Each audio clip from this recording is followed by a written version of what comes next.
أعوذ بالله من الشيطان الرجيم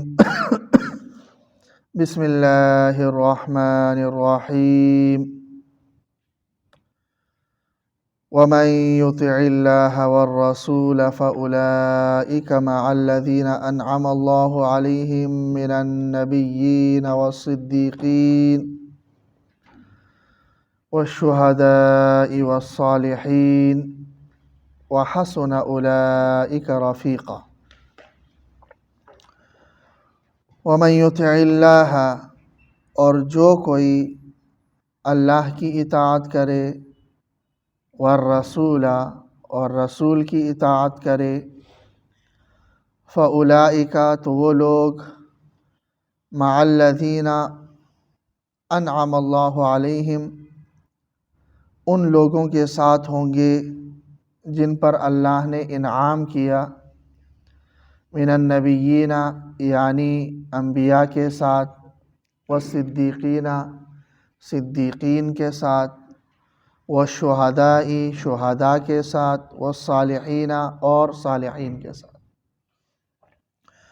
وحسن اولئک رفیقا، اور کیا ہی بہترین دوست ہیں یہ۔ منافقین کی حالت بیان کی، اور اس سے پہلی آیت میں انہیں دوبارہ یہ یاد دہانی اور ترغیب دی گئی کہ تم کیوں اللہ تبارک و تعالیٰ کی فرمان برداری نہیں کرتے، اور بطور اختتام کے اس آیت میں اللہ کی اطاعت اور فرمان برداری کرنے والوں کے لیے اللہ کی طرف سے جو انعام ملے گا اس کا ذکر ہے۔ اللہ کی اطاعت کرے اور رسول کی اطاعت کرے، تو جیسا کہ پہلے بھی عرض کیا جا چکا ہے کہ جگہ جگہ اللہ نے اپنی اطاعت کے ساتھ رسول کی اطاعت کا بھی حکم دیا ہے۔ اس کا معنی یہ ہے کہ قرآن مجید در حقیقت رسول کی اطاعت اللہ ہی کی اطاعت ہے، لیکن ظاہری اعتبار سے یہی سمجھا جاتا ہے یا یہی نظر آتا ہے کہ قرآن مجید میں جو احکامات ہیں یہ تو اللہ کے احکامات ہیں، اور اس کے علاوہ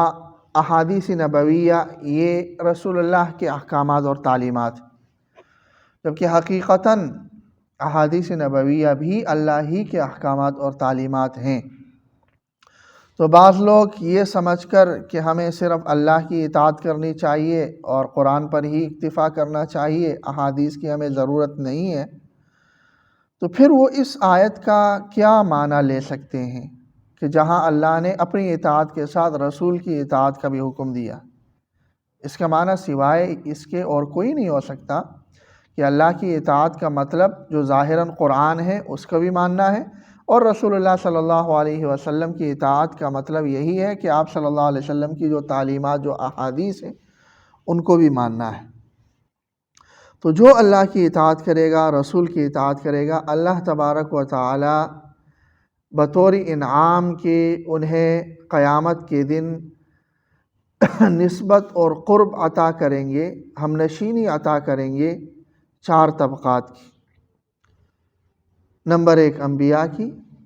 نمبر 2 صدیقین کی، نمبر 3 شہداء کی، اور نمبر 4 صالحین کی۔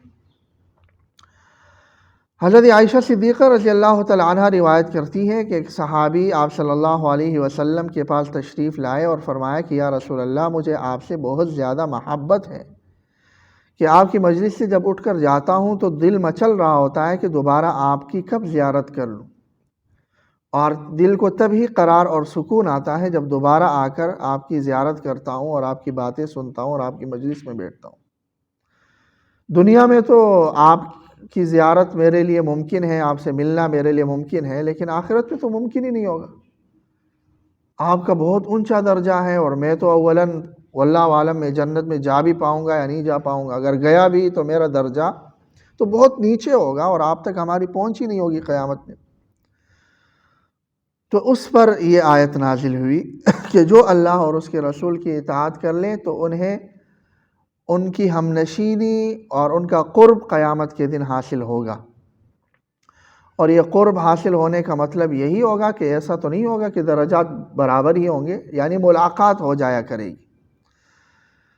جنت کے اندر اور کچھ ہے ہی نہیں،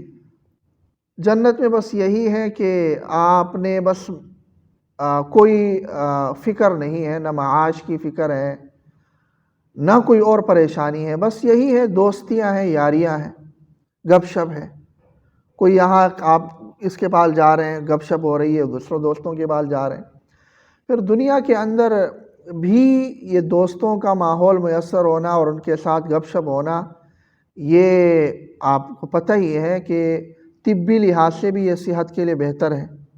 کہ ڈاکٹرز یہی کہتے ہیں کہ آپ اپنے دوستوں کی محفل میں بیٹھ کے کچھ گپ شپ لگایا کریں۔ اور ویسے بھی انسان کی طبیعت حشاش بشاش ہو جاتی ہے،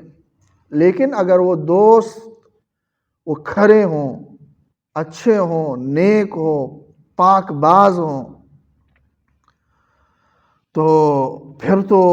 کیا ہی بات ہے۔ تو اللہ تبارک و تعالیٰ قیامت میں ایسے دوست فراہم کریں گے بطور انعام کے کہ جو اعلیٰ درجے کے پاک باز ہوں گے، صاف ستھرے ہوں گے، اور ہر قسم کی کدورتوں سے اور ہر قسم کی دغا بازیوں سے اور ہر قسم کی بے وفائی سے پاک ہوں گے۔ اور ظاہر ہے کہ انبیاء اور صدیقین اور شہداء اور صالحین جیسے دوستوں سے بڑھ کر کسی کی دوستی نہیں ہو سکتی، کہ ایسا نہیں ہو سکتا کہ یہ ہم نشین، جنتیوں کی یہ ہم نشین اسے کسی بھی لمحے کوئی بھی غزن، کوئی بھی تکلیف پہنچا سکے، یہ ناممکن ہے۔ تو ایسے لوگوں کا ساتھ نصیب ہوگا۔ اور اس کی صورت یہ بھی ہو سکتی ہے کہ اونچے درجے والے ملاقات کے لیے نیچے آ جائیں، یہ بھی ممکن ہے۔ یہ بھی ممکن ہے کہ نچلے والے ملاقات کے لیے اوپر چلے جائیں، یہ دونوں ثابت ہے روایات۔ تو غرض یہ میل ملاقات اور یہ گپ شپ اور یہ مل جل کر بیٹھنا اور اچھا وقت گزارنا، یہ وہاں ہوگا، باقی یہ دنیا کی جھنجھٹیں نہیں ہوں گی۔ تو اللہ تبارک و تعالی ہم نشینی اور مصاحبت کا انعام دیں گے۔ سورہ فاتحہ میں روزانہ ہم یہ اللہ سے دعا کرتے ہیں، اہدنا الصراط المستقیم، اے اللہ ہمیں صراط مستقیم پر چلا، صراط الذین انعمت علیہم، ان لوگوں کے راستے پر چلا جن پر آپ نے انعام کیا۔ اور وہ انعام یافتہ کون ہیں؟ وہ اس آیت میں اللہ نے بیان کیا کہ جو اللہ اور اس کے رسول کی اطاعت کرے، ایسے لوگ انعام یافتہ لوگوں کے ساتھ ہوں گے قیامت کے دن، اور وہ انبیاء ہیں، صدیقین ہیں اور شہداء ہیں اور صالحین ہیں۔ نبی ظاہر ہیں، یہ ایک کسبی عمل نہیں ہے، وہابی ہے کہ اللہ نے جس کو نبی بنا لیا، لیکن صدیقین، شہداء اور صالحین تو کوئی بھی بن سکتا ہے۔ کہ صدیق کہ جو خود بھی سچا ہو، سچوں کا ساتھ دیتا ہو، سچائی گویا کہ اس کی فطرتی ثانیہ بن چکی ہو، وہ جب بولے تو سچا بولے، اس میں جھوٹ کی آمیزش نہ ہو، اور سچائی کی تصدیق کر لے، سچائی کے ساتھ دے، جھوٹ کا ساتھ نہ دے، منافقت کا ساتھ نہ دے، جس کو ہم اولیاء کہتے ہیں، اور اس کا یعنی انبیاء کے بعد جن کا درجہ ہوتا ہے، اور اس کے سرخیل حضرت ابوبکر صدیق رضی اللہ تعالیٰ عنہ ہے اس امت۔ شہداء کہ جو اللہ تبارک و تعالیٰ کی دین کی تصدیق اور اس دین پر ایمان اتنا مضبوط ہے کہ اس دین کے لیے اپنی جان کی قربانی تک سے وہ دریغ نہ کرے، یہ دوسرا درجہ ہے۔ تو جو شخص یعنی دین پر اس کا ایمان اتنا پختہ ہے اور اس پر عمل بھی اس کا اتنا ہے کہ اس سے زیادہ عمل اور کیا ہو سکتا ہے کہ وہ اس دین کے لیے وہ اپنی جان کی قربانی دے دیں۔ اور صالحین جو عام دیندار لوگ ہوتے ہیں وہ صالحین ہیں۔ تو بہرحال یہ چار انعام یافتہ طبقہ ہے، انبیاء، صدیقین یعنی اولیاء، اور شہید اور صالح اور نیک دیندار لوگ۔ تو ان کی صحبت اور ان کی مصاحبت اور ان کی دوستی انہیں بطور انعام کے ملے گی۔ وَحَسُنَ أُولَئِكَ رَفِيقًا، اور ان کی دوستی کیا ہی بہترین ہے۔ ذَلِكَ الْفَضْلُ مِنَ اللَّهِ، یہ اللہ کی طرف سے فضل ہے، ورنہ تمہارے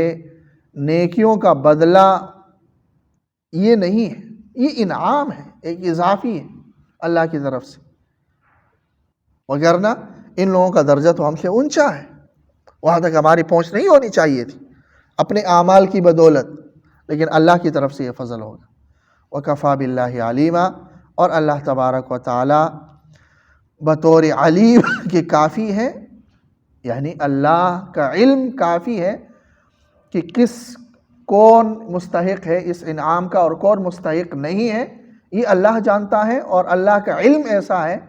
کہ وہی کافی ہے اس فیصلہ اور اس تقسیم کے لیے، اس میں کوئی نقص اور کوئی کمی نہیں۔